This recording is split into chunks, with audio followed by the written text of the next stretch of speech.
Él es la imagen del Dios invisible, engendrado antes de toda creación, porque por Él fueron creadas todas las cosas en el cielo y en la tierra, las cosas que son visibles y las que son invisibles, sean tronos o señoríos o poderes o autoridades. Todas las cosas fueron creadas por medio de Él y para Él. Él es anterior a todas las cosas y en Él tienen coherencia. Él es la cabeza del cuerpo que es la iglesia. Él es el principio, el primogénito de entre los muertos, para ser supremo en todas las cosas. Porque en Él Dios se complació de hacer su morada en toda su plenitud y reconciliar consigo mismo todas las cosas por medio de Él, habiendo hecho la paz por medio de la sangre de su cruz. Esto se hizo por todas las cosas, para que estén en el cielo y en la tierra.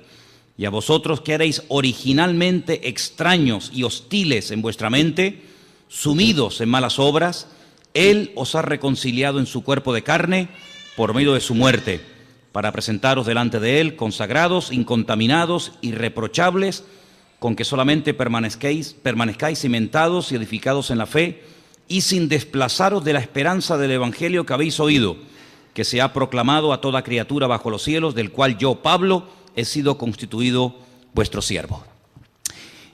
Esta es, sin lugar a dudas, la declaración más profunda de quién era Jesucristo. Si saliéramos a las calles o incluso esta tarde preguntáramos, hermano, dígame algo acerca de Jesucristo, ninguno de nosotros yo creo que sería capaz de decir cosas tan profundas como la que el apóstol Pablo está diciendo aquí. Dice cosas realmente tremendas, ¿no?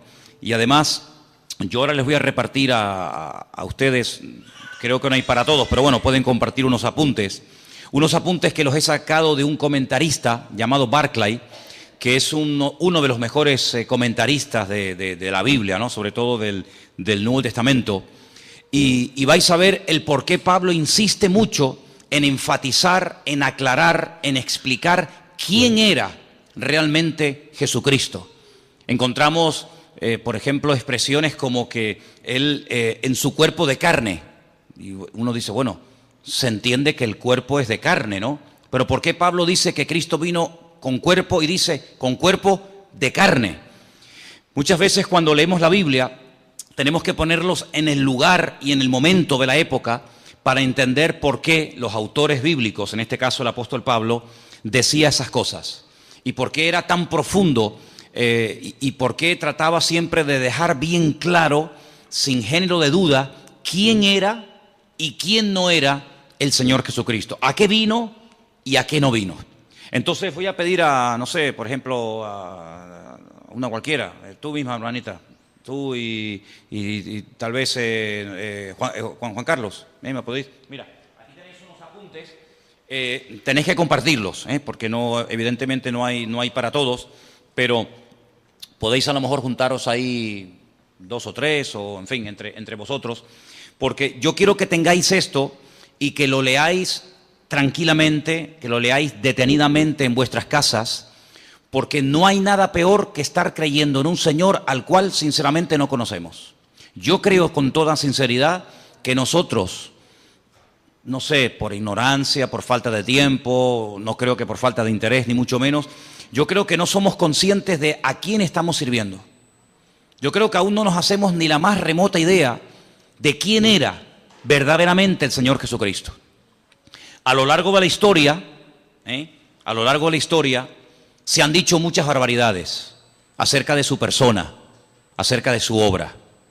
Por ejemplo, ha habido personas a lo largo de la historia que dijeron, y tenemos hoy en día una secta muy conocida que son los famosos Testigos de Jehová, que ellos proceden de una herejía del siglo I, que la comenzaron a decir los agnósticos y posteriormente Arrio, que decía que Jesucristo realmente no tenía un cuerpo exactamente igual como el nuestro. Incluso llegaron a decir que cuando Jesús caminaba no dejaba huellas en el camino.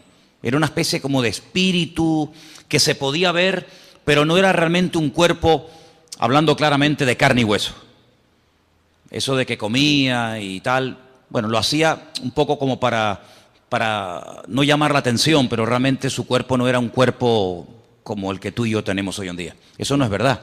La Biblia nos enseña que Jesucristo tenía un cuerpo exactamente igual que el nuestro. Nació exactamente igual que cualquier ser humano. Tuvo una madre, tuvo un padre, comía, dormía, se cansaba, respiraba, tenía que beber agua. Podéis ver a Jesús en el camino cuando va para el norte y para en Samaria. Le pide a una mujer un vaso de agua, lo vemos durmiendo, cansado del camino, lo vemos descansando, en fin, un cuerpo exactamente igual. Pero en la figura, en la persona del Señor, es algo único e irrepetible. No ha habido ni habrá nadie que en el mismo tiempo estén, digamos, coexistiendo dos naturalezas, la humana y la divina. Vemos a Jesús capaz de perdonar pecados. Los fariseos se extrañaban y pensaban que blasfemaba porque decían, ¿quién puede perdonar pecados sino solo Dios? Yo creo que a estas alturas tenemos claro que el único que puede perdonar los pecados del ser humano, ¿quién es? Es Dios. Un hombre no tiene poder, según la Biblia, para perdonarle los pecados a otra persona. Jesús lo hacía. ¿Se acuerdan el ejemplo? ¿Se acuerdan el momento y el lugar? Dice la Biblia que él estaba en una casa compartiendo la palabra. De repente le bajan del techo un paralítico descolgado por unos amigos y cuando él lo ve, le dice, hijo, a ti te digo, tus pecados son perdonados. Después lo sanó, ¿verdad? Pero lo primero que hace es arreglarlo por dentro y después arreglarlo por fuera, ¿sí? Su parte espiritual y su parte física. Eso solamente lo puede hacer Dios, Él lo hacía, ¿verdad? Romanos capítulo 9 dice que Jesucristo, además lo dice categóricamente, Jesucristo es Dios, así, sin género de duda. Jesucristo es Dios. Jesús decía, el que me ha visto a mí ha visto al Padre. Jesucristo decía, yo y el Padre somos uno. Así de claro. Jesucristo era capaz de hacer cosas que a los seres humanos no se nos ha permitido hacer. Como por ejemplo caminar por encima de las aguas. ¿O hay alguien aquí entre ustedes que tiene ese poder? Sería interesante que lo pudieras, no sé, demostrar, ¿no? No, yo puedo caminar por encima de las aguas. Jesús lo podía hacer. Porque Él es el creador y Él tiene poder sobre la naturaleza y no la naturaleza poder sobre el creador. Jesús era capaz de multiplicar con unos cuantos panes y unos cuantos peces. Él era capaz de multiplicar. Ese poder tú y yo no lo tenemos. Jesús era capaz de transformar elementos. No sé, convertir el agua en vino. Y no convirtió el vino en agua porque no fue necesario, pero en un momento determinado Él convirtió dos elementos que no tienen nada que ver ni en olor, ni en sabor, ni en color, ni en gusto. Él lo hizo en décimas de segundo. Convirtió el agua en vino. Porque Él tiene poder para transformar. Es decir, lo que Él hacía, ningún profeta del Antiguo Testamento lo hizo. Y mira que en el Antiguo Testamento hubieron profetas que hicieron cosas tremendas. Dice la Escritura que los milagros que Moisés logró hacer a través de los muchos años que estuvo, digamos, dirigiendo el pueblo de Israel, dice que no ha habido ningún otro profeta que se levantara con tanto poder y con tanta autoridad como Moisés. Fue, digamos, el más grande de todos, pero Jesús lo superó, evidentemente, ¿no? Jesús llegó un día a decir que Él era antes de Abraham. Lo leía recientemente y le dijeron, pero si tú no tienes ni 50 años, ¿cómo es posible que tú hayas conocido a Abraham y que incluso te atrevas a decir que tú eres antes de la existencia del patriarca Abraham? Y dice, pues yo soy antes que Abraham. Juan lo define como el verbo, como la palabra encarnada, como la palabra humanada, la palabra hecha carne. Dice, en el principio era el verbo era con Dios y el verbo era Dios, ¿verdad? Entonces vemos al Señor Jesucristo con atributos divinos, capaz de perdonar pecados, caminar por encima de las aguas, transformar elementos, multiplicar panes y peces, etcétera, etcétera. Capaz de leer los pensamientos de la gente. Dice, ¿por qué caviláis contra mí en vuestros corazones? Sí, lo vemos en un cuerpo que come, que respira, que incluso murió, que tuvo que resucitar, que sudaba, que sangraba, etcétera, pero nunca dejó su divinidad. Evidentemente, como ser humano estaba tremendamente limitado. Ahora, ¿qué es lo que ocurre? En aquellos tiempos, y vamos a leer ahora un poquito, en aquellos tiempos los agnósticos decían que lo que tiene que ver con la materia, lo que tiene que ver con el cuerpo es malo, es negativo. Y por eso ellos incluso se flagelaban y se torturaban porque decían que todo lo que tiene que ver con la materia, todo lo que tiene que ver con el cuerpo es malo. Los griegos llegaron a decir que la cárcel que encierra el alma es el cuerpo. Por eso muchos de ellos menospreciaban el cuerpo. Sin embargo, la Biblia dignifica el cuerpo del ser humano, tanto el del hombre como el de la mujer, evidentemente, ¿no? Llega incluso a declarar que el cuerpo físico, material del ser humano es el tabernáculo, es el templo donde Dios ha decidido vivir. Dios a lo largo de la historia decidió vivir en diferentes lugares. En un momento de la historia decidió vivir en una carpa, en un tabernáculo, en el desierto, portátil, ¿no? Que se levantaba y se volvía a montar rápidamente. Y Él decidió vivir como todo el pueblo. Ustedes viven en carpa, yo quiero otra para mí. Cuando el pueblo entra a la tierra prometida y pasan de ser peregrinos en el desierto y comienzan ya a construir sus casas, Él dice, constrúyame otra para mí, yo quiero poner mi gloria entre mi pueblo, ¿verdad? Pero ya no está ni en un tabernáculo, en una tienda de campaña portátil, ni en un templo. Pero dice, pero ahora yo estoy en cada uno de ustedes, porque ahora he decidido morar, he decidido vivir en los corazones de aquellos hombres y mujeres que han puesto su vida en mis manos. ¿Se dan cuenta? Entonces, lo que vamos a ver en esta tarde es muy interesante porque las expresiones que emplea aquí el apóstol Pablo son tremendas. Ahora comentábamos Elena y yo en casa ayer o hoy a la mañana, la Biblia es un libro tremendamente profundo, sin lugar a dudas, pero yo creo que no hay términos en nuestro idioma, por lo menos, lo suficientemente profundos como para aclarar quién verdaderamente era el Señor Jesucristo. Porque nuestro idioma es un idioma muy limitado. Por eso quiero explicar lo de las versiones. A veces ustedes habrán notado, el domingo pasó, no sé si se dieron cuenta, el domingo pasó que la lectura que se leyó en la iglesia, lo que se ponía en la pantalla, a veces no coincidía exactamente las mismas palabras con la persona que estaba leyendo. ¿Por qué? Porque en español, como en muchos idiomas, hay muchas formas de decir una cosa. Entonces depende del autor, depende del traductor, podemos decir de una forma o podemos decir de otra forma. Estamos diciendo lo mismo, pero no habla igual un venezolano con colombiano, no habla igual un canario con catalán, no habla igual un boliviano que un argentino. O sea, hay diferentes expresiones, todos hablan el mismo idioma, pero cada pueblo, cada cultura, cada lugar, cada momento de la historia, pues tiene expresiones que van cambiando. El idioma no es algo muerto, el idioma es algo vivo, va cambiando de generación en generación. Cada cierto tiempo, pues la Real Academia Española tiene que introducir palabras y tiene que introducir términos que hoy en día son normales, pero que en la época de nuestros padres o de nuestros abuelos esas palabras ni existían. Es que ni existían, ni se sabía lo que era eso.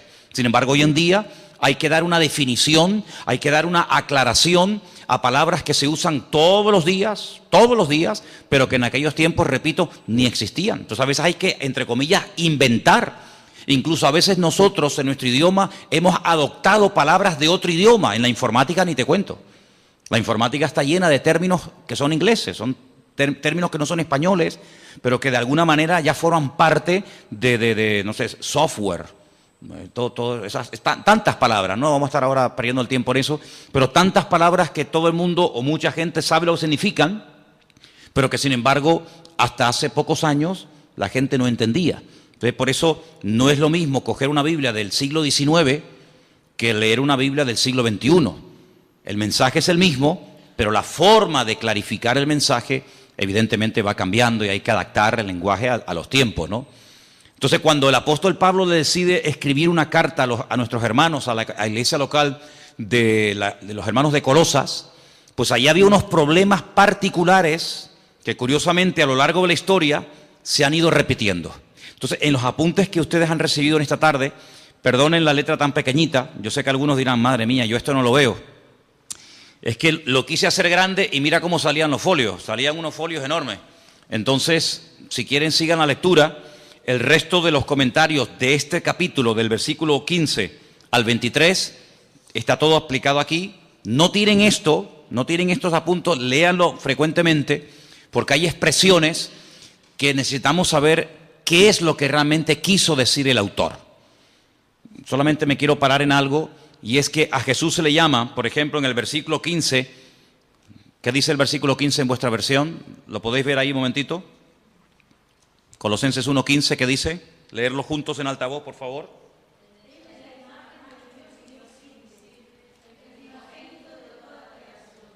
La semana pasada definimos un poco el tema de lo que era imagen, ¿se acuerdan? Hablamos de la imagen, la semejanza. Dijimos que son términos que no tienen nada que ver con el aspecto físico de una persona. Toar es la palabra que se emplea cuando se quiere hablar de apariencia, de forma, de figura. Pero cuando la Biblia habla de que hemos sido creados a imagen y semejanza de Dios, no significa que físicamente el hombre se parece a Dios. Nada que ver, en absoluto. Se refiere a sus atributos, se refiere en cuanto a sus características. Es un ser inteligente, capaz de razonar, de pensar, de tomar decisiones. Por eso Dios le daba órdenes al ser humano y nunca le dio órdenes y mandamientos y estatutos y preceptos a los animales, ¿verdad? Porque la capacidad de razonar del hombre evidentemente es superior a la de cualquier animal. El animal no razona, no piensa, no medita, no es capaz de hacer un poema, de hacer un argumento filosófico. El ser humano puede jugar con las palabras, en fin, tiene una capacidad superior, evidentemente, ¿no? A todo eso se refiere la Biblia cuando habla de imagen y semejanza. Cuando la Biblia dice que Jesús era la imagen de Dios, no significa que tú veías a Cristo y veías la cara de Dios, ¿eh? No significa que físicamente Jesucristo se parecía a Dios, porque Dios, dice la Biblia, dicho sea de paso, Dios no tiene aspecto físico. ¿A quién se parece Dios? ¿Dios es blanco o es negro? ¿Es alto o es bajo? Es que no tiene nada que ver. Esos argumentos, esos adjetivos, no tienen nada que ver con Dios. Dios no es ni alto ni bajo, no está ni de pie ni sentado, no está ni aquí ni allá, no entra y sale. No está un día alegre y otro día triste. Dios es un Dios inmutable, es un Dios que es totalmente, desde mi punto de vista, totalmente imposible por muchos argumentos, por muchas explicaciones, por muchos adjetivos que utilicemos. Sinceramente, todos se quedan cortos, todos se quedan cortos. Yo pienso que a lo largo de la historia, el hombre que el mejor definió a Dios fue un rabino llamado Maimónides. Hay un libro extraordinario que él escribió en el siglo XII, el Guía de los Perplejos, donde él habla acerca, él define la esencia de Dios. Y yo no he conocido a nadie, ni he leído ningún libro que explique la esencia de Dios tan profunda y al mismo tiempo tan clara como la define este hombre, ¿no?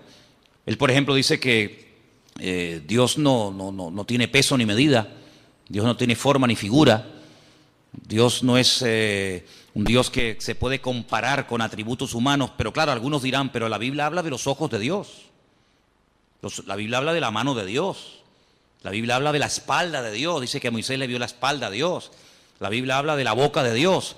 Eso es lo que se llama antropomorfismos, ¿eh? Es atribuirle a Dios o utilizar elementos humanos para hablar de lo que Él hace o hablar de lo que Él es. Dice, los ojos del Señor recorren toda la tierra. ¿Te imaginas dos ojos así? Por las calles, por las plazas, por las montañas, dos ojos. Hombre, eso no se puede traducir literalmente, porque los ojos del Señor que recorren toda la tierra, ¿qué es lo que quiso decir el autor? Que Él lo sabe todo, que Él lo conoce todo. No es que sus ojos literalmente van por la calle así buscando, ¿verdad? Porque si fuera así, literalmente, quiere decir que si los ojos de Dios están en aquella dirección, ya no están en esta. Si está mirando hacia la derecha, ya perdió la visión de la mano izquierda. Por lo tanto, no es algo literal, ¿verdad? Así que eso es lo que la Biblia, ya digo, se llama antropomorfismo. Es utilizar un lenguaje humano para definir o para explicar más o menos un concepto de tipo espiritual. Eso es al mismo tiempo lo que es una parábola. La Biblia está llena de parábolas. Ustedes pueden leer los evangelios. La parábola del sembrador, la parábola del hijo pródigo, la parábola de la oveja perdida, ¿verdad? Está llena de parábolas. ¿Y qué es una parábola? Es un ejemplo.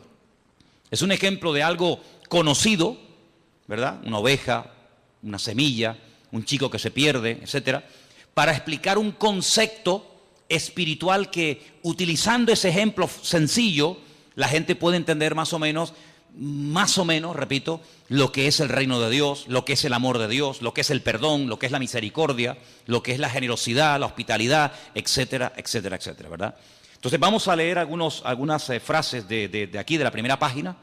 Ahí en la primera página donde pone los pensadores equivocados. ¿Lo veis?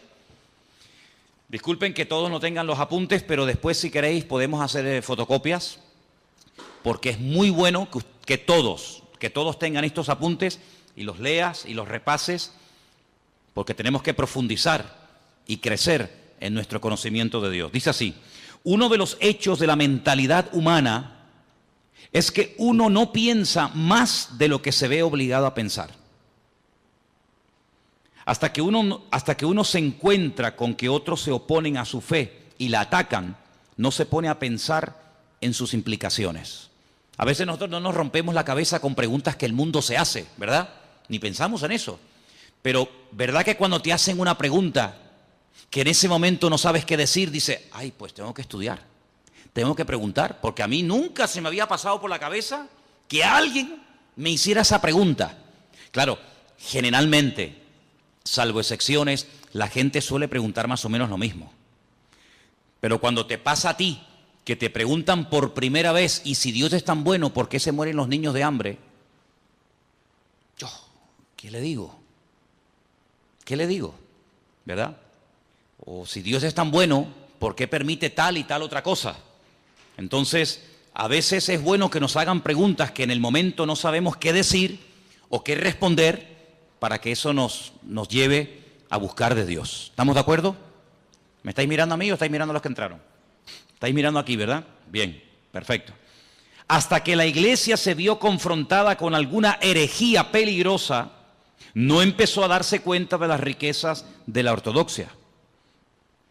Es característico del cristianismo que siempre puede producir nuevas riquezas para hacer frente a una nueva situación.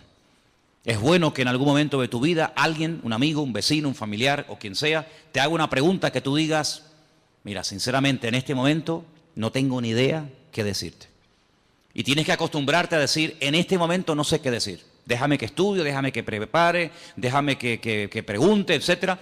Pero no pienses que todo lo que te va a preguntar la gente vas a tener la respuesta inmediata. De hecho, ustedes saben que hay unas chicas en la Biblia que eran las famosas, en su día hablé de ellas, ¿no? Las hijas de Zelofajat, que vinieron un día a Moisés y le hicieron una pregunta a Moisés, el gran varón de Dios, y Moisés dijo, tengo que orar, tengo que consultar con el Señor, porque ni Moisés en ese momento sabía qué responderle a estas chicas. ¿Qué te parece? Preguntas que a ningún hombre jamás le había hecho a Moisés. Estas chicas se atrevieron a hacerla a Moisés y lo dejaron con la boca abierta, no sabía ni qué responder. Pero bueno, vamos a seguir adelante. Cuando Pablo le escribió a los colosenses, no estaba pensando en el vacío. Se puso a escribir, como ya hemos visto en la introducción, habla de los capítulos anteriores, para salir al paso de una situación bien definida. Escuchen, había una tendencia de pensamiento en la iglesia primitiva que se llamaba el gnosticismo. Sus seguidores, los gnósticos, lo que quiere decir poco más o menos los intelectuales o los librepensadores, estaban insatisfechos con lo que consideraban la ruda sencillez del cristianismo y querían convertirlo en una filosofía que pudiera estar en línea con los otros sistemas filosóficos del tiempo. Es decir, para algunas personas nuestra fe es tan sencilla que no les cabe en la cabeza. En aquella época los filósofos, y en Atenas estaba lleno de filósofos. Cuando Pablo fue allí, madre mía, se encontró con los que ustedes pueden encontrar en el libro de los Hechos, con los atenienses, los estoicos, los epicúreos, toda aquella gente que para decir que estos blancos daban 40 vueltas y preguntaban y preguntaban y preguntaban. Pues cuando empezó el cristianismo a difundirse y a extenderse el evangelio por todo el mundo conocido, pues estos gnósticos no daban crédito a que todo fuera tan fácil y todo fuera tan sencillo. Ellos querían complicar las cosas. Por eso Pablo tiene que escribir muchas cartas para responder y debatir correctamente a esta gente, ¿no? Ahora bien, Dios es espíritu y por lo tanto absolutamente bueno y la materia absolutamente mala, según decían ellos. De ahí que se deducía que el Dios verdadero no podía tocar la materia y por lo tanto no era el agente de la creación. Así es que los gnósticos creían que Dios había producido una serie de emanaciones, cada una más lejos de Dios que las anteriores, hasta que por fin hubo una lo suficientemente distante de Dios para poder tocar la materia y crear el mundo. Fíjense cómo se complicaba la vida a la gente. Ahora, hay no es una ciencia, porque realmente no es una ciencia, es muy difícil definir realmente lo que es, pero la Cábala o la Kabbalah, que es una interpretación mística de la Biblia, ellos tienen lo que se llama el árbol de la vida, que consiste en una serie digamos, como de emanaciones, una serie de puentes, una serie de estaciones entre Dios y el hombre. Ponen el ejemplo de decir, bueno, imagínense que ahí en las Caletillas hay una estación eléctrica, ¿sí o no? Todos la hemos visto. Esa estación eléctrica produce 1 millón de vatios. Y salen cables de la estación eléctrica de Caletillas, pues a todas partes, incluido llegan aquí a Santa Cruz. La luz que está entrando en este momento en este salón no es 1 millón de vatios. Si aquí entrara 1 millón de vatios, salimos todos por los aires, todos reventaríamos. Si pusiéramos ahí un micrófono, una guitarra, un teclado a la pared y le sale 1 millón de vatios, pegaría una explosión que saldría el edificio por las nubes. Entonces, ¿qué es lo que hacen? Por el camino van poniendo transformadores y van bajando de 1 millón a 100.000, de 100.000 a 50.000, de 50.000 a 20.000, de 20.000, y así van bajando, y van como bajando la potencia para que cuando llegue al hogar de cada uno de nosotros, todos nuestros aparatos funcionan a 220. Entonces, lo que sale de la estación central no es lo que nos llega a la casa, es una mínima parte de lo que sale. Siempre tiene que salir más de lo que llega. Si sale a 220, no nos va a llegar a nosotros a 1 millón, pero a la inversa sí. Entonces, algunos creen que Dios es tan poderoso, tan grande, tan sublime, tan magnífico, que es realmente imposible llegar a tener comunión y relación con ese Dios, porque como que nos mataría.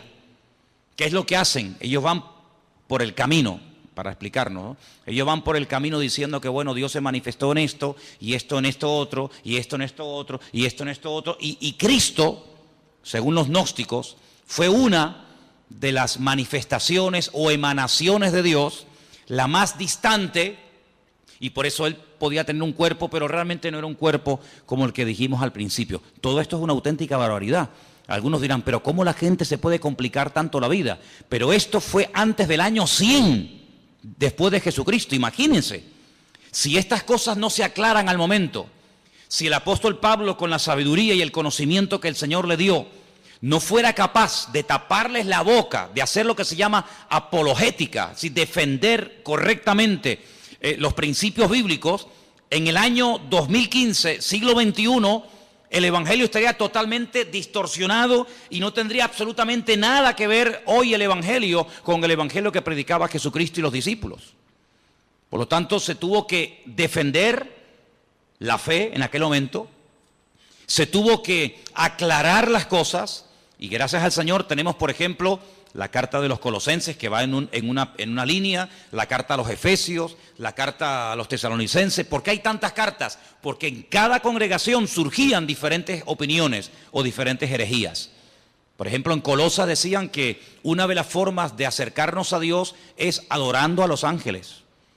Ya parece que se ha ido a la moda, pero hubieron unos años, aquí en Canarias por lo menos, en los que en algunas farolas se veía pegados unos papelitos donde daban cursos para que la gente pudiera contactar con su ángel particular y ese ángel le llevara a Dios, y de esa manera no ir directamente a Dios porque es demasiado poderoso, pero a través de un ángel como que se baja la intensidad. Se puso de moda el famoso libro o el famoso curso de milagros, ¿verdad? Donde la gente podía, entre comillas, producir con una serie de técnicas y con una serie de historias sus propios milagros, autosanarse, autoliberarse, y ahí surgieron buenos pensamientos, la famosa nueva era, donde ellos dicen que el hombre es como un ser que tiene dormido, tiene como atrofiado una serie de valores, una serie de capacidades que el pecado ha apagado, pero que con una serie de clases y de principios y de no sé qué y no sé cuánto, ya no hace falta ni ir al médico ni que nadie ore por ti, sino que tú te puedes autosanar, porque tú eres una especie como de Dios en miniatura, una especie de ser tremendamente poderoso pero atrofiado, apagado, dormido, porque el pecado te ha, digamos, dormido esas capacidades espirituales. Y bueno, y la gente se complica la vida de una manera con tal de no ir a Dios, con tal de no buscar al Señor, son capaces de buscarlo donde sea. Y por eso el apóstol Pablo fue un hombre muy usado, no solamente para extender el Evangelio que nos ha llegado a nosotros exactamente igual, sino también para decirle a aquella gente las barbaridades que decían y para que hoy en día tengamos respuestas ante estas barbaridades. Entonces vamos a seguir leyendo un poquito y después nos vamos a meter en el pasaje. Los gnósticos llegaban todavía más lejos. Estamos en la primera página de los apuntes que les di. Conforme las emanaciones se fueron distanciando de Dios, se volvieron cada vez más ignorantes de Él. Y en las emanaciones más distantes se daba no solamente la ignorancia de Dios, sino la hostilidad hacia Él. Los gnósticos llegaban a la conclusión de que la emanación que creó el mundo desconocía y era hostil al verdadero Dios. Y algunas veces hasta identificaban esa emanación con el Dios del Antiguo Testamento. Eso tenía ciertas consecuencias. Ahora, si ustedes se dan cuenta, cuando el hombre no tiene una relación directa con Dios, cuando el hombre busca en fuentes equivocadas, es como lo que decía el profeta Jeremías: ustedes están buscando en cisternas rotas que no retienen el agua, y por eso cuando llegan a una cisterna rota la encuentran vacía. Hay una búsqueda sincera, pero el camino es un camino equivocado. No todos los caminos llevan a Dios. Eso tienes que tenerlo clarísimo en tu vida. No es que, bueno, da igual, iglesia evangélica, católica, musulmana, budista, nueva era, da igual, total, todos los caminos llevan a Dios. Es que eso no es lo que dice la Biblia.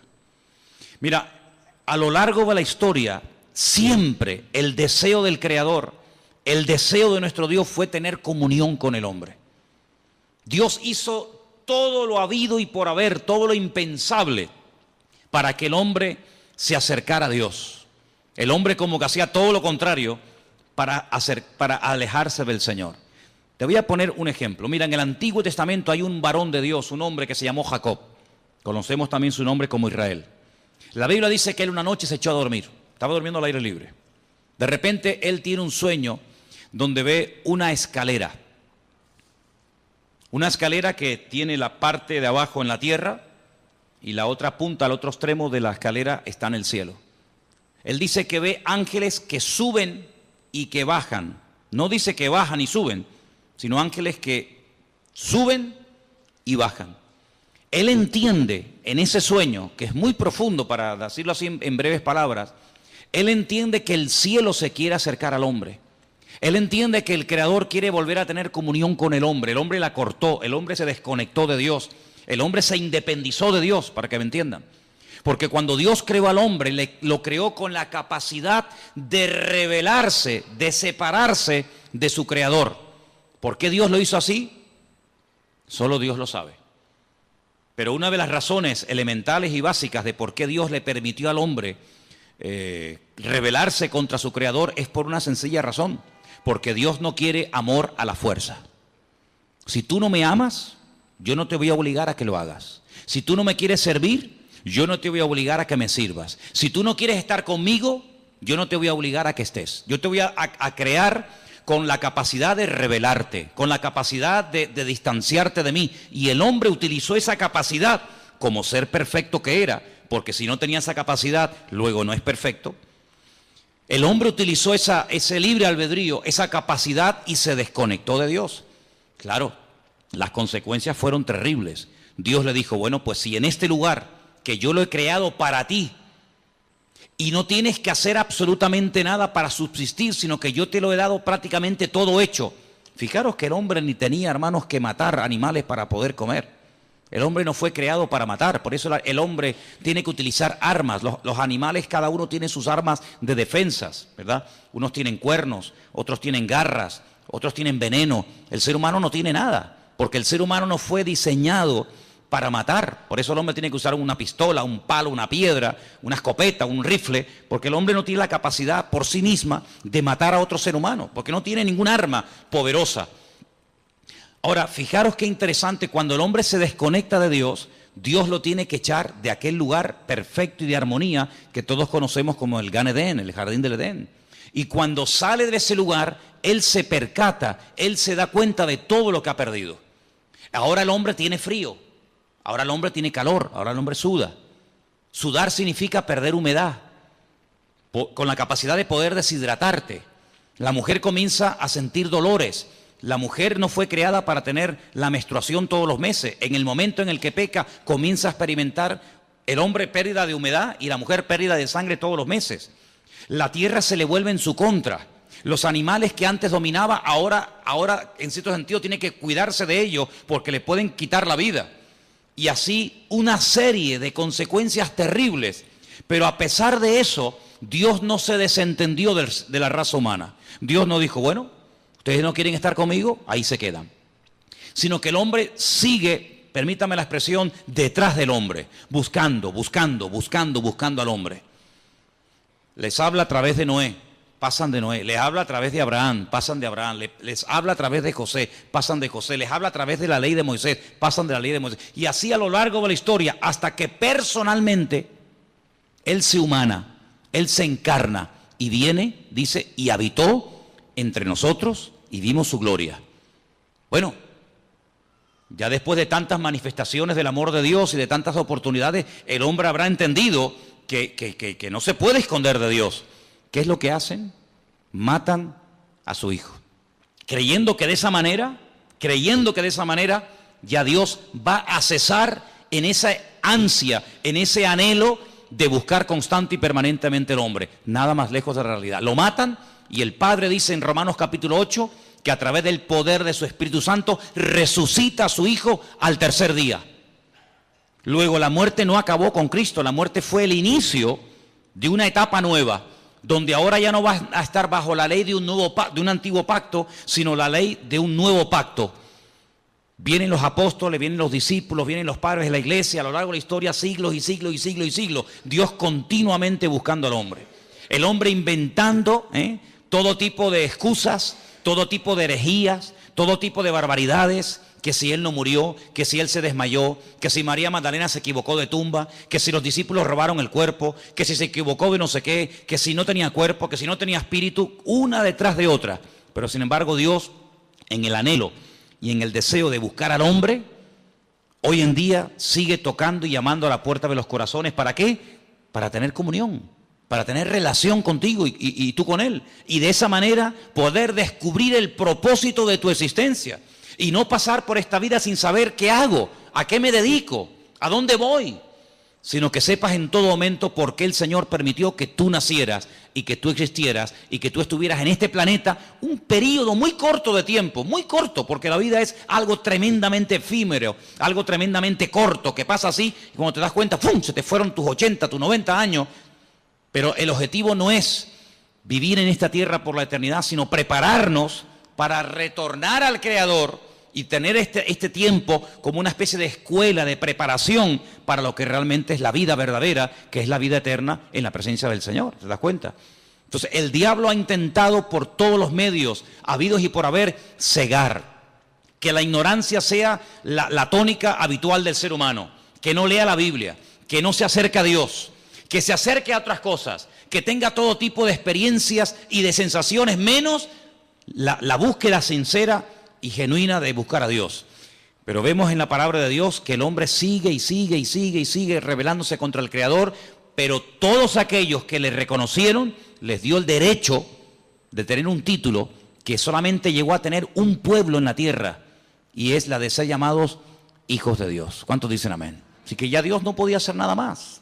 Ahora vamos a seguir leyendo un poquito más adelante los apuntes que les he dado, porque hay una expresión que se usa que se ha malinterpretado hasta el punto de decir, y te dicen, no, es que la Biblia lo dice, que Jesucristo, escuchen bien porque esto es muy sutil y ustedes tienen que tenerlo muy claro, que como Dios sabía que el hombre iba a pecar, porque Dios lo sabe todo de antemano antes de que ocurra, ¿sí o no? Dios es omnisciente, todo lo sabe, nada le sorprende. Ya Dios había creado en un principio, antes de la creación del universo, a Jesucristo. Y lo tenía como preparado, lo tenía como reservado, para que cuando el hombre pecara, como nada podía redimir al hombre del pecado, sino solamente a través de la sangre incontaminada y limpia y pura del Señor, pues ya Él lo tenía preparado desde antes de la fundación del mundo para que muriera por nosotros. ¿No se pueden ustedes imaginar la cantidad de gente que cree eso, que Jesucristo es el Salvador, que murió por nosotros, que resucitó en una cruz, que Él ascendió a la diestra de Dios Padre, que volverá, que reinará, todo eso, pero con algo muy sutil, y es que dicen que Jesucristo no es Dios, sino que Jesucristo es un ser creado. Eso significa, como una vez un señor vino aquí y lo tuve que expulsar de la iglesia, porque eso es una auténtica herejía, que si Dios creó a un arcángel que luego se rebeló contra el Señor, y que conocemos hoy en día con el nombre de Satanás, que en un principio no era Satanás, sino Luzbel, ¿verdad? Ese lucero, significa que si Dios lo creó a él y creó también a Jesús, hay un parentesco, porque son hijos del mismo Padre, tanto uno como otro, y ahí no le permití que siguiera adelante, sino dijo, no, lamento mucho, si usted cree en eso, si usted cree que estos dos son hermanos, esto se acabó. Hasta ahí no le permitimos, y lo tuvimos que decir que se fuera. Pero él estaba totalmente convencido que así como Adán y Eva tuvieron un hijo bueno y un hijo malo, uno llamado Caín y otro llamado Abel, Dios también tuvo un hijo bueno llamado Jesucristo y tuvo un hijo malo llamado Satanás. Fíjate tú las barbaridades a las que llega la gente, ¿no? ¿Y de dónde sacaba eso? Del versículo 15, donde dice que él fue el primogénito de la creación. Amigo. Pero fijaros qué interesante, porque un poquito más abajo, en el versículo 18, vuelve a aparecer la palabra primogénito. Versículo 18 dice, Él es la cabeza del cuerpo, que es la iglesia. Él es el principio, ¿el qué? ¿Primogénito de qué? De entre los muertos. Mira, mi pregunta es, ¿Jesucristo fue realmente la primera persona en la historia que resucitó? ¿Sí o no? ¿Sí? No sé, ustedes sabrán, yo estoy preguntándole a ustedes. ¿La primera persona que resucitó fue Lázaro? ¿Sí? Bueno. No sé, ustedes sabrán. No, porque yo he leído el Antiguo Testamento y he visto que, por ejemplo, Elías resucitó a una persona en el Antiguo Testamento. Entonces hay gente que resucitó antes de Lázaro, y antes de la viuda de Naín, y antes de aquella chica a la cual el Señor le dijo, Talita Cumi, a niña, a ti te digo, levántate y anda. Luego, tanto en el Antiguo como en el Nuevo Testamento, hay personas que resucitaron antes de Jesucristo. ¿Por qué dice que Él es el primogénito de entre los muertos? No es el primogénito de entre los muertos en el sentido de que Él no fue el primero en resucitar. Luego, si la palabra primogénito entre los muertos no significa, y esto quiero que lo dejemos bien claro, si la palabra primogénito entre los muertos no significa que Él fue el primero en resucitar, si volvemos al versículo 15, la palabra primogénito de toda la creación tampoco puede significar que Él fue el primero en ser creado. ¿Sí o no? Miren, cuando uno interpreta la Biblia, y aquí dimos en su época una clase de hermenéutica, hace mucho tiempo que se grabó, y no se pueden imaginar, hasta el día de hoy, cada día prácticamente, recibimos correos en la iglesia de gente de todo el mundo que han visto ese curso de hermenéutica que yo en mi vida me pensé que iba a ser tan seguido y de tanta utilidad para tanta y tanta gente. Se llama así, curso de hermenéutica. Lo tienen ahí ustedes en YouTube, en la Biblia, que lo grabamos aquí. Una de las reglas de la hermenéutica es una ciencia que se enseña en las escuelas bíblicas, en los seminarios, para ayudarte a interpretar correctamente los textos bíblicos. Si usted no puede interpretar la Biblia a su manera, usted no puede interpretar la Biblia de un punto de vista únicamente judío, únicamente evangélico, únicamente católico, ateo, no. Usted tiene que interpretar la Biblia según unos parámetros, según unos principios generales e universales, para que usted no saque conclusiones equivocadas. Por ejemplo, cuando estudiamos, no me voy del tema, pero quiero dejar bien claro esto, porque hay gente aquí que está empezando a venir a la iglesia, y hay gente aquí que lleva años en la iglesia, y a todos ustedes tienen que tener bien claro que todos leemos la misma Biblia, pero lógicamente una persona que está empezando a leer la Biblia por primera vez en su vida, No tiene a lo mejor el conocimiento a la base que tiene una persona que lleva toda la vida leyendo la palabra de Dios, que ha oído un montón de estudios, que ha hecho cursos, etcétera, etcétera. Tiene unas bases, ¿verdad?, para interpretar la Biblia completamente diferente. ¿Sí o no?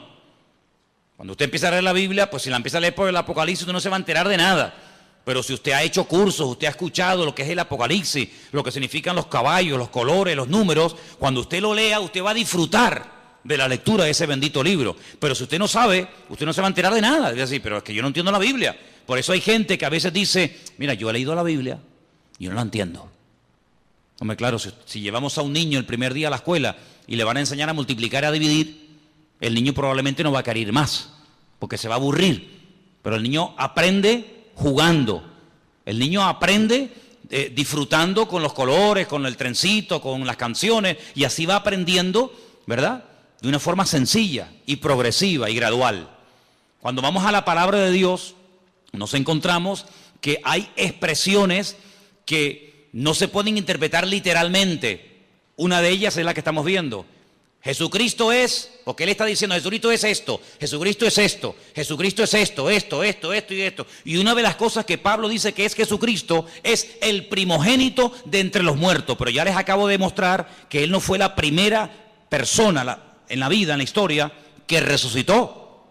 Por lo tanto, no puede significar el primogénito de entre los muertos, no puede traducirse como, Él fue el primero que resucitó. No, Jesucristo no fue el primero en resucitar. Mira, Lázaro, no resucitó Jesucristo a Lázaro. Si Cristo resucitó a Lázaro, ya Cristo no fue el primero en resucitar, sería en todo caso Lázaro.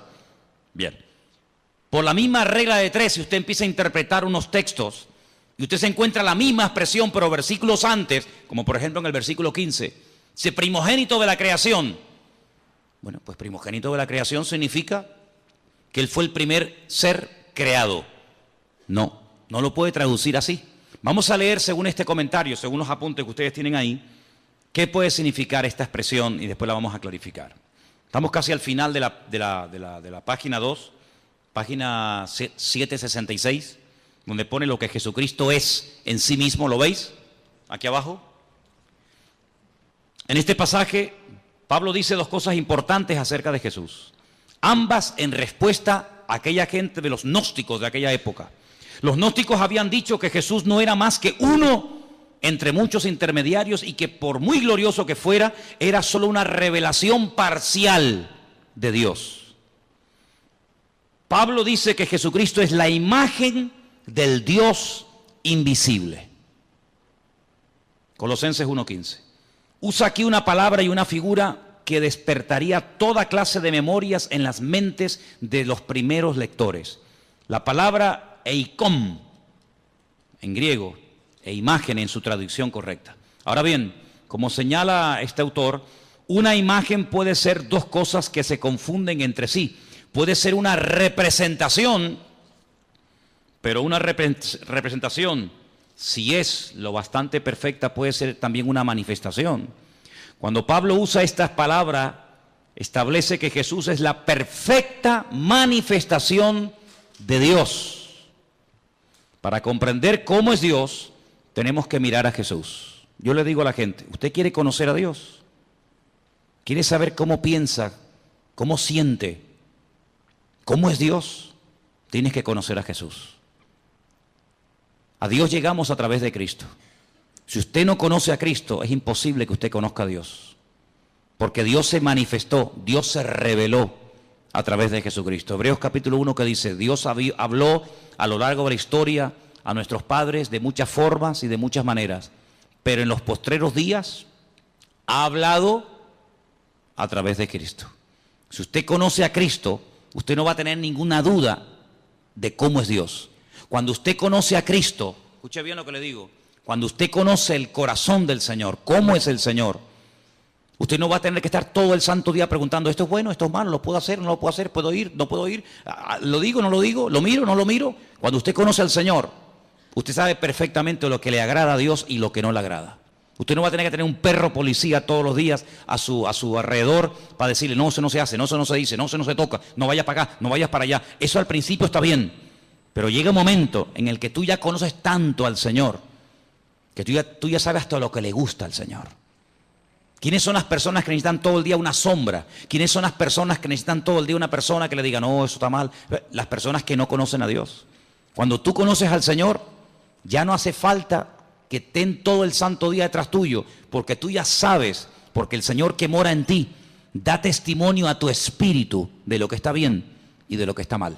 Los que están empezando y los que llevamos ya tiempo en las cosas del Señor, podemos decir por experiencia que hay momentos, desde que hemos comenzado a conocer o a interesarnos en conocer al Señor, hay momentos en los que sin nadie decirnos nada, cosas que habíamos hecho durante toda la vida, ahora resulta que las vas a hacer y tú dices, no sé, me siento raro, ya no me gusta.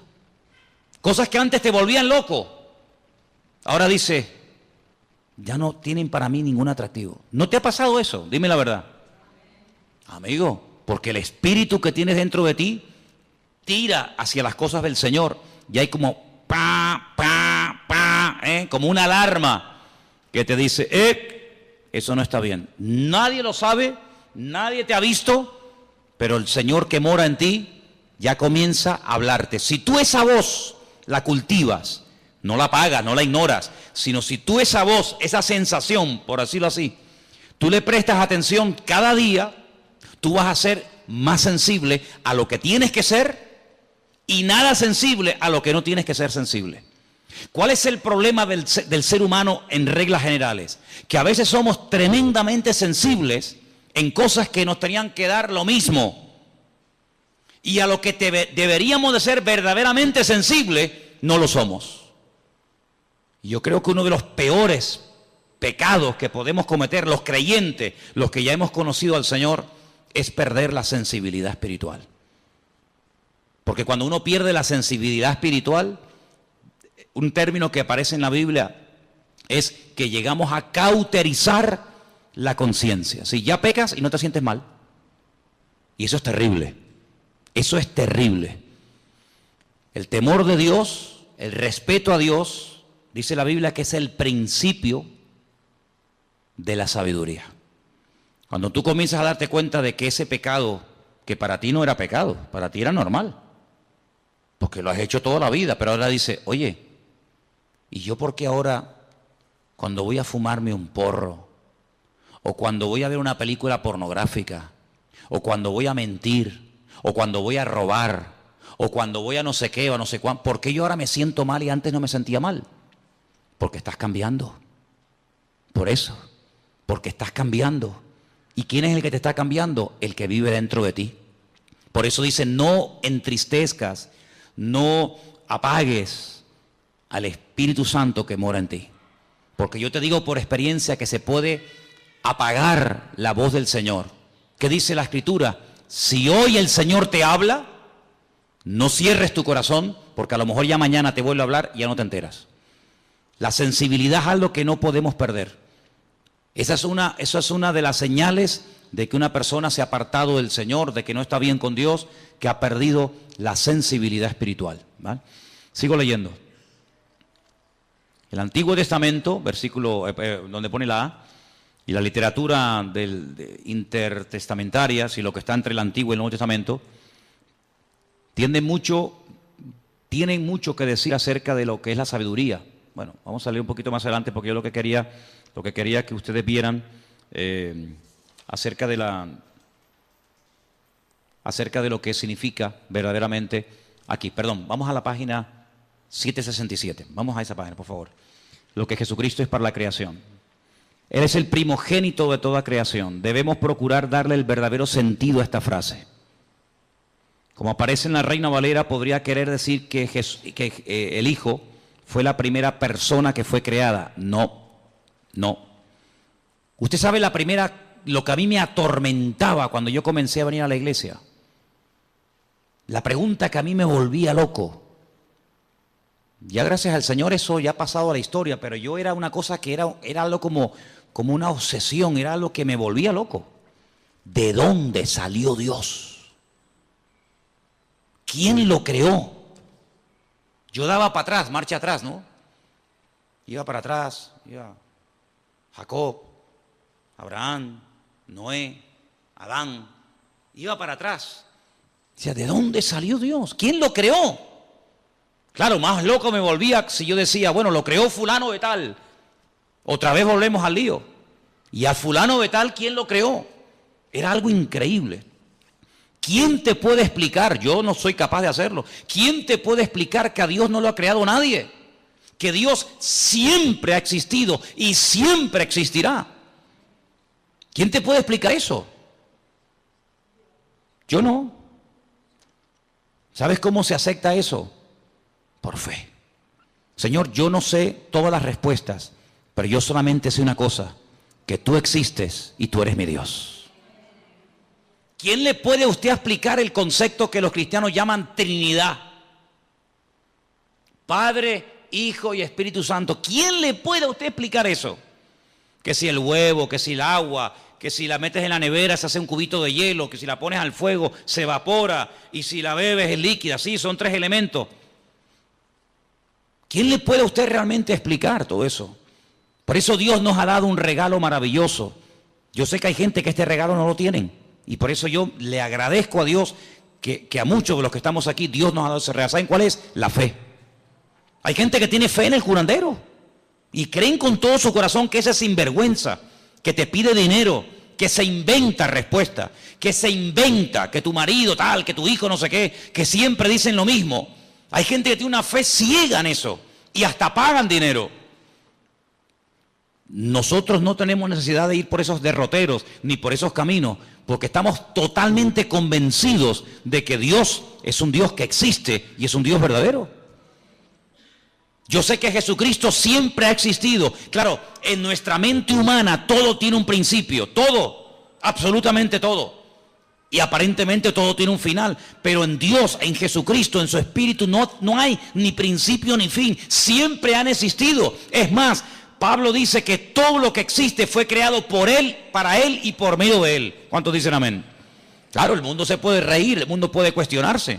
Pero bueno, hermano, que digan lo que quieran. Yo sé en quién he creído.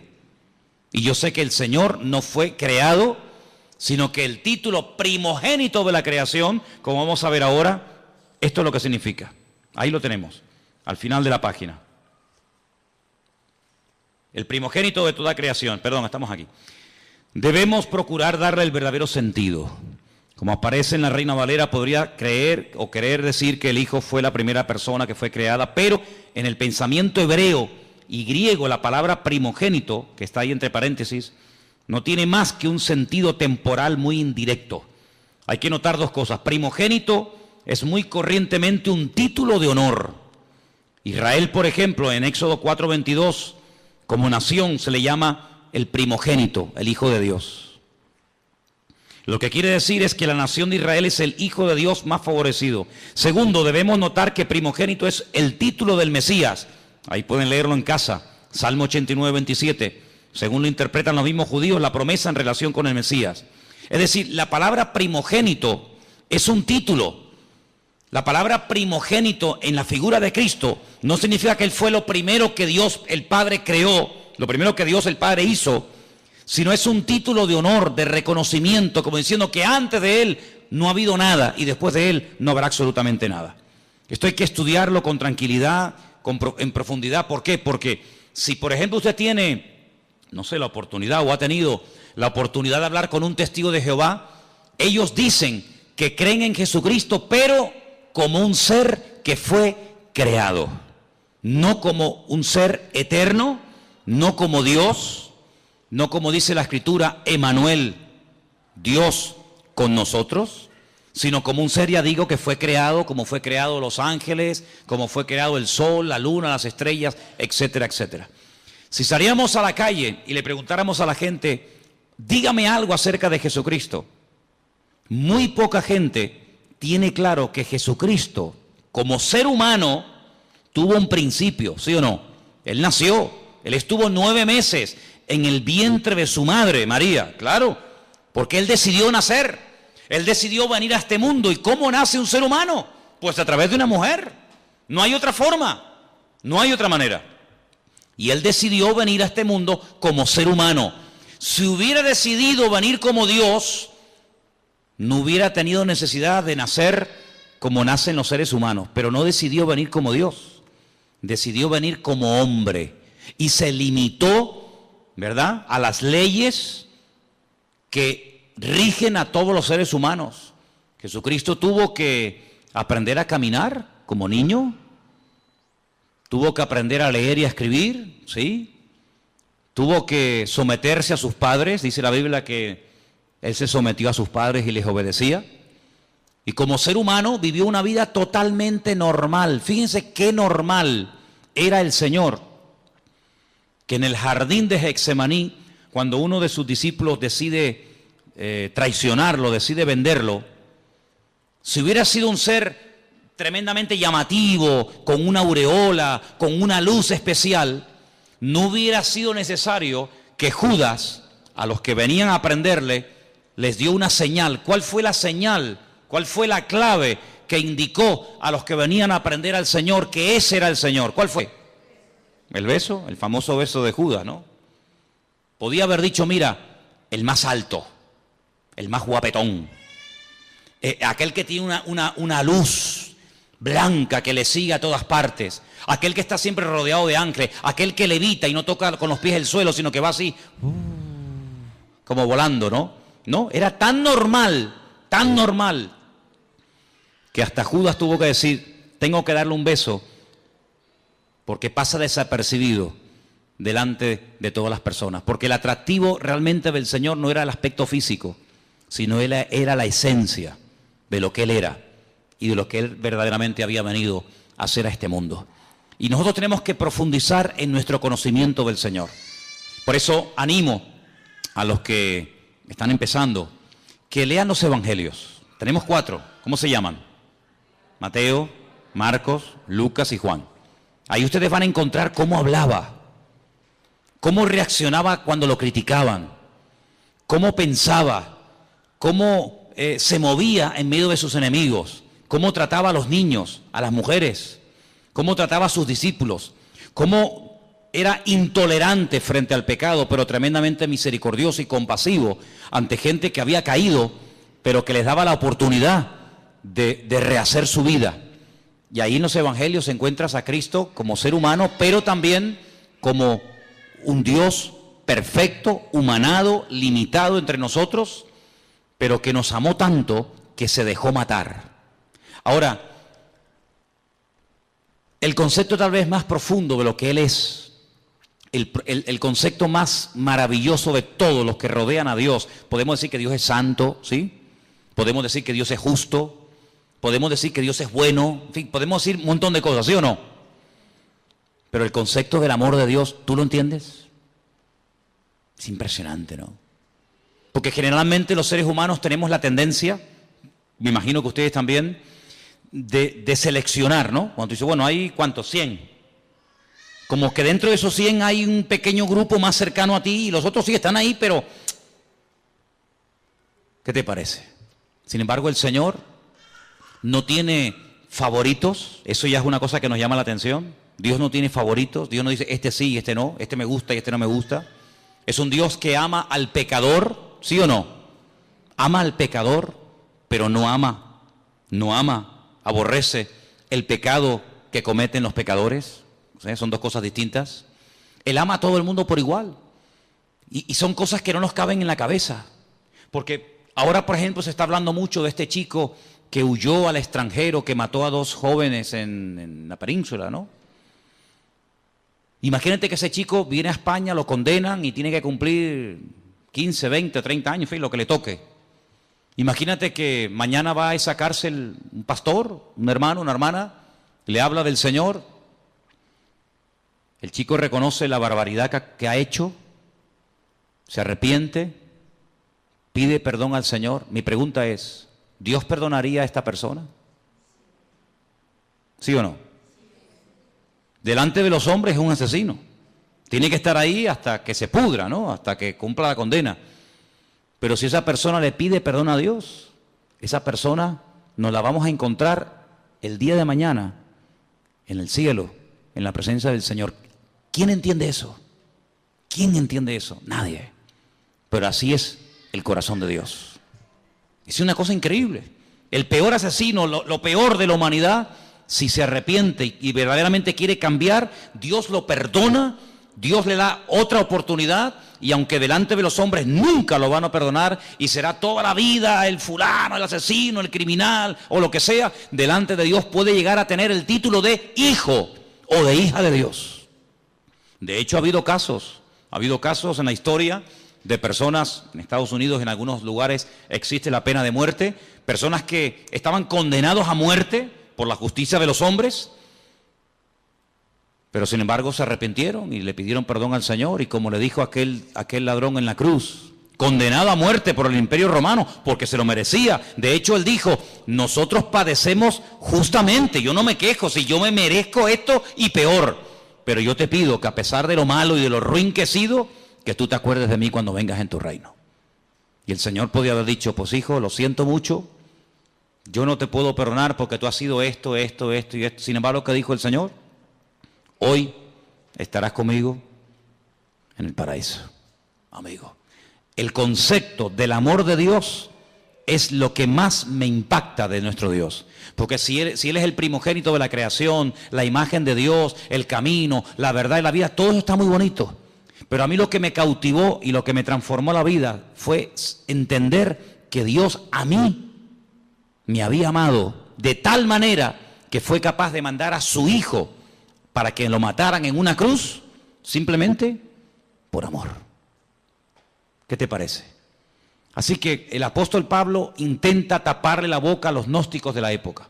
A lo largo de su ministerio tuvo muchas luchas con los religiosos, con los fanáticos, con los que metían o intentaban meter falsas doctrinas en las congregaciones. Pero lo que nos tiene que quedar bien claro en esta tarde a todos y a cada uno de los que estamos aquí es que Dios a nosotros nos ama tal y como somos. Aunque nunca cambiáramos, ¿sí o no? Aunque nunca cambiáramos, aunque nos muriéramos así como somos hoy, el Señor en este momento a cada uno de nosotros nos ama, y cada vez que le pedimos perdón al Señor de corazón y de verdad, el Señor siempre perdona. Hace unos días estaba en televisión y como una novedad, como una cosa, como que hubieran bajado extraterrestres del planeta X y vinieran a este mundo y dijeran, oye, que han venido unos extraterrestres, como una cosa del otro mundo. Daban la noticia en todos los medios de comunicación de las últimas declaraciones del Papa, que si una mujer que abortó, ¿no dijo más o menos así? Verdaderamente de todo corazón pide perdón a Dios, que hay que perdonarla, y lo contaron. Y yo digo, pero mira, si eso lo sé yo hace 30 y pico de años cuando me convertí a Cristo. Sinceramente, a lo mejor para usted, señora, o para usted, caballero, será una cosa de decir, oye, que cómo estamos cambiando, qué cosa tan tremenda. Pero miren, ¿sabes qué? Es que yo conozco al Señor, no me hace falta que don Francisco diga semejante cosa, porque ya mi Dios en su palabra me ha dicho que el que viene a mí, yo no le echo fuera. Da igual si ha abortado, da igual si ha asesinado, da igual si ha matado con ganas o sin ganas, queriendo o sin querer, me da igual. En la palabra de Dios encontramos que si hubiéramos pecado, primero de Juan capítulo 1 dice, si hubiéramos pecado, abogado tenemos para con el Padre, a Jesucristo el justo. Y la sangre de Jesucristo nos limpia de todo pecado. Por lo tanto, a mí no me causa ninguna sorpresa diciendo, ¡ay, qué maravilla! Pero si la maravilla hace 2000 años ya la dijo Él.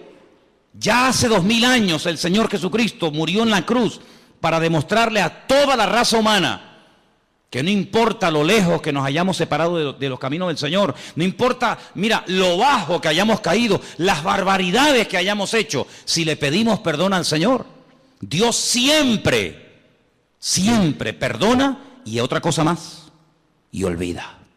¿Cuántos dicen amén? El Señor a nosotros no nos dio la capacidad de olvidar las cosas malas que nos hacen. Una cosa es que no nos domine, una cosa es que no me quite el sueño, una cosa es que no esté ahí continuamente amargándome la existencia, y otra cosa es que yo olvide. Si usted me pega ahora a mí una patada y usted me pide perdón y yo te perdono, oye, yo te perdono, pero yo no puedo olvidar que tú me pegaste una patada, y además si se me quedó un moretón y si me tuvieron que escayolar, pues menos todavía. Pero hay una característica tremenda, que un Dios todopoderoso diga y declare categóricamente, y Él no miente, que cuando Él perdona, Él olvida al mismo tiempo. Como diciendo, yo nunca te voy a echar en cara, nunca te voy a reprochar lo que me hiciste o me dejaste de hacer, lo que dijiste o dejaste de decir. Solamente hay un ser en todo el universo que es capaz de amarnos y de soportarnos como Él. Y Él se llama Jesucristo, Rey de Reyes y Señor de los Señores. Así que conociendo al Señor, te vas a terminar enamorando de Dios. Y quiero terminar diciendo algo. Léanse todos estos apuntes porque son muchos y hay que leerlos con detenimiento y estudiarlos. Pero déjeme que le diga solamente una cosa, y lo he dicho en varias ocasiones. Que el Señor, que nosotros nos hayamos enamorado del Señor, ¿no es lógico? ¿Sí o no? Imagínate que llega una persona esta noche a tu casa, tú no lo conoces de nada, y te dice, ¿me podrías poner en un papel todo lo que tú debes? Sí, póngame todo lo que usted debe. Pues mira, debo el coche, debo 5 letras del coche, ¿no? Alguno, ¿no? Debo la hipoteca de la casa, me quedan no sé cuántos años por pagar la hipoteca. ¿Qué más? Pues hombre, no sé, debo... Bueno, muy bien, pónmelo todo en una lista. ¿Cuánto suma esto? Lo que sea, toma, ahí tiene usted el dinero. Y así, en cuestión de segundos, ya no debes nada al banco ni a nadie. ¿Te gustaría? ¿Sí o no? Algunos son muy espirituales y dicen, no, hermano, yo oro al Señor. Vale, muy bien. Entonces usted no es espiritual, usted es bobo. ¿Estás enfermo? ¿Te duele algo? Y llega esta persona y te dice, ¿dónde te duele? Pues mira, tengo un dolor aquí. Te pone la mano encima, ora por ti y nunca más te vuelve a doler eso. Oye, ¿tú no le tomarías aprecio a esa persona? Lógico. Cuando tienes un problema no lo buscarías a él o a ella porque te ha ayudado tanto que, oye, mira, ¿me podrías venir un momentito que te quiero hablar contigo? Me pasa esto, me pasa lo otro. ¿Quién no se puede encariñar? ¿Quién no puede apreciar, respetar? No digo enamorarse, pero respetar a una persona así, cualquiera. Bueno, pues en cierto sentido, eso es lo que el Señor hace continuamente con nosotros. Nos sana, nos fortalece, nos levanta cuando caemos, nos anima. A veces permite, fíjate lo bueno que es y lo sabio que es, que cuando ve que nos estamos un poquito medio apagando, quedando atontados, permite ahí una pequeña prueba, una pequeña cosita, ¿no? Y, ay, tal, ay, Señor, ayúdame. Y el Señor dice, sí, dime, aquí estoy contigo.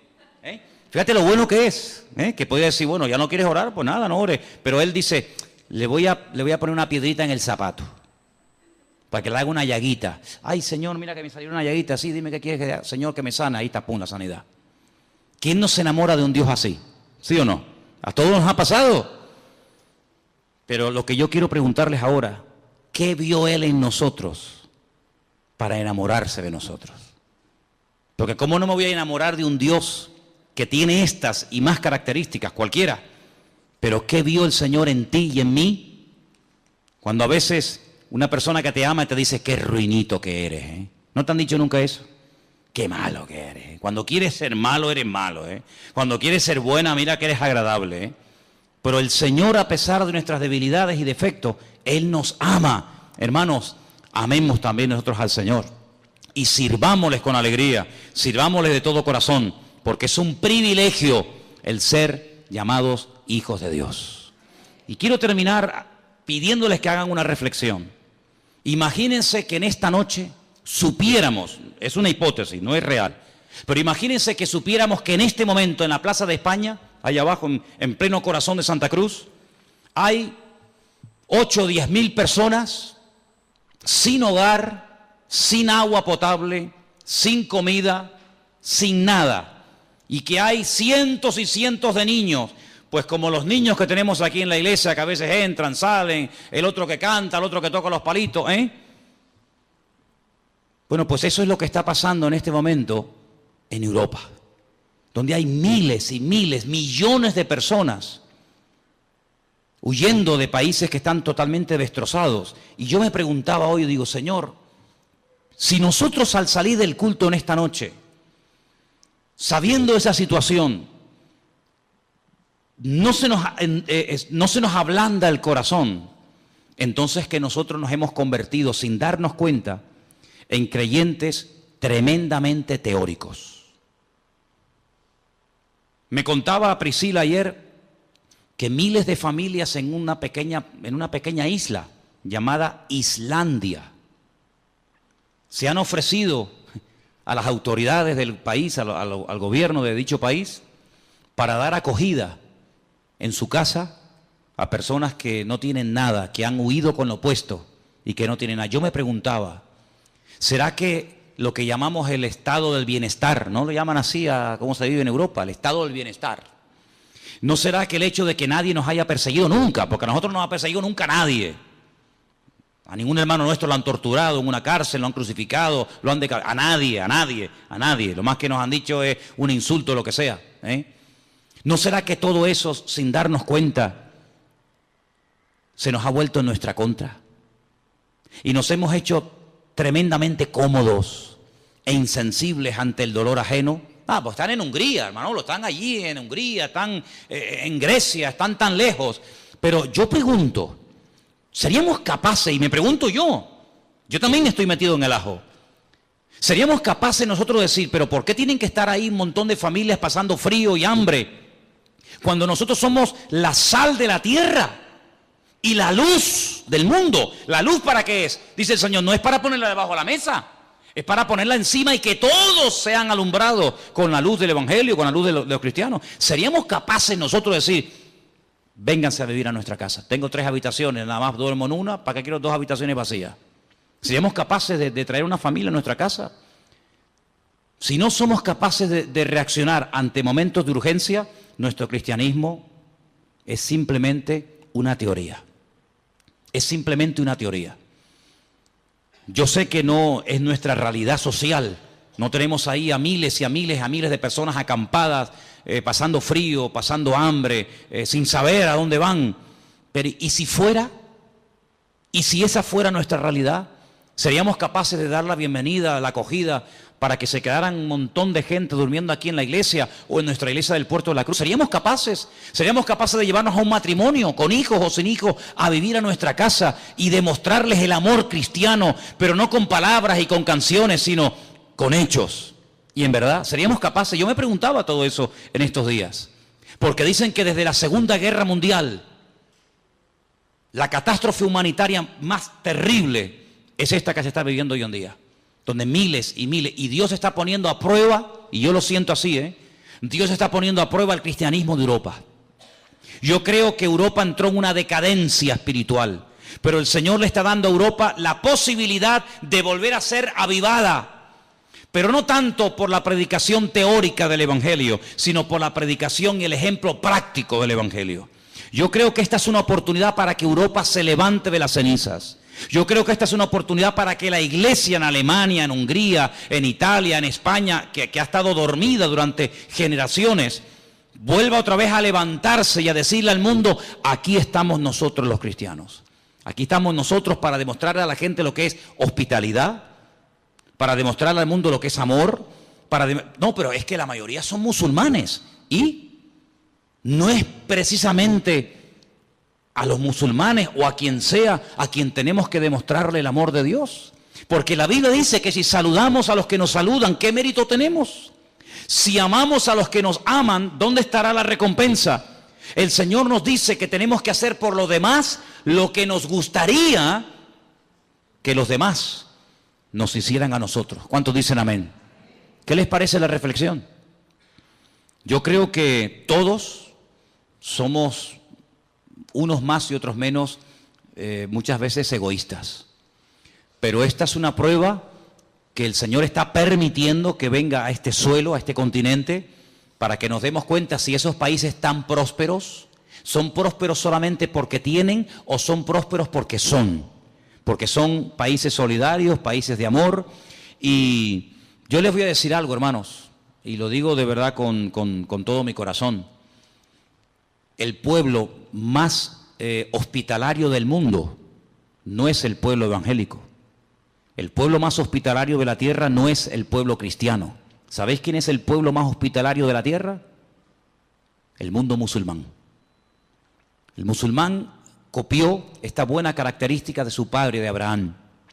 Y el musulmán es hospitalario, se deleita y se goza de tener forasteros, de tener extraños en su casa. Lo mamaron desde la cuna y es algo que lo llevan en la sangre. Y es una bendición que ese pueblo tiene, aunque sean tal vez de otras posturas, de otra creencia. Así que, hermanos, todas estas enseñanzas nos tienen que llevar a un cristianismo práctico. Si yo salgo de aquí, me voy a mi casa y que cada uno se busque la vida, nuestro cristianismo probablemente no es el cristianismo de la Biblia. Será otro tipo de cristianismo que se ha practicado durante siglos, pero el cristianismo es abrir la casa al necesitado. El cristianismo es compartir la camisa que nos sobra con el necesitado. El cristianismo es ser solidario con la persona que lo necesita. Y la regla de oro dice, no le hagas a los demás lo que no te gustaría que te hicieran a ti, o más bien, hazle a los demás lo que te gustaría que te hicieran a ti. Yo creo que la prueba también nos llegará a nosotros, ¿sabes? Creo que en algún momento nos tocará a nosotros pasar por el tamiz, pasar por la balanza de Dios, y ahí se demostrará, en estos últimos tiempos se demostrará quién es y quién no es. Quién verdaderamente era creyente para salir de sus problemas, para que consiguiera trabajo, para que todo le fuera bien, o quién ha entendido verdaderamente el Evangelio y ese principio, y termino, que más bienaventurado es dar que recibir. ¿Cuántos dicen amén? Cierra tus ojos ahí donde estás. Y todas estas preguntas, hermanos, nos las tenemos que hacer. Todas estas preguntas. El tiempo en el que estamos viviendo no es un tiempo fácil. Es un tiempo de prueba. Es un tiempo donde Dios está viendo cómo va a reaccionar su pueblo. Y es la iglesia, no las naciones, no los gobiernos, la iglesia, la que tiene que tomar autoridad. Y la que tiene que levantarse ahora en pie de guerra y decirle al mundo, aquí estamos los cristianos, con los brazos abiertos, dispuestos a bendecir al mundo, dispuestos a ayudar al que verdaderamente está buscando ayuda desesperadamente. Y hay miles, millones y millones de personas totalmente desesperadas que huyen con lo opuesto. Y qué bueno sería que se encontraran con miles de creyentes que les demostraran que el amor de Dios no es teoría, es práctica. Aleluya. Señor, te damos gracias en esta tarde por todo lo que tú eres, por todo lo que tú representas para cada uno de nosotros. Te pedimos, Señor, que tú nos ayudes a manifestar tu amor de una forma práctica, de una forma visible y real. Señor, hemos creído y creído en cosas durante años, pero ha llegado la hora y el momento de demostrar verdaderamente nuestro interés, nuestro amor, nuestro apoyo al mundo necesitado y a tu obra.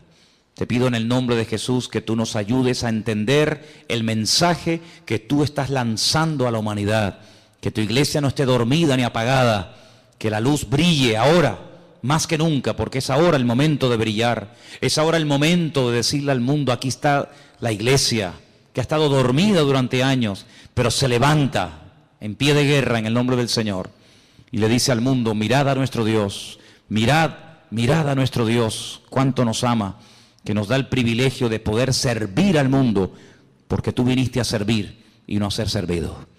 Ayúdanos, Señor, a conocerte, a descubrirte cada día. Y gracias por todo lo que tú eres. No tenemos palabras para describir todo lo que tú eres, todo lo que tú representas. Tu esencia es imposible con palabras humanas poder describirla. No hay concepto, no hay adjetivo lo suficientemente amplio como para poder definirte, Señor. Pero solamente nos queremos, Señor, agarrar a la verdad de que tú eres amor. Ese amor que prevalezca en nosotros, ese amor que reina en la iglesia y ese amor que nunca se vaya de nuestras vidas. Gracias te damos por esta palabra, por este estudio en esta tarde. Seguimos en tu presencia en el bendito nombre de Jesús.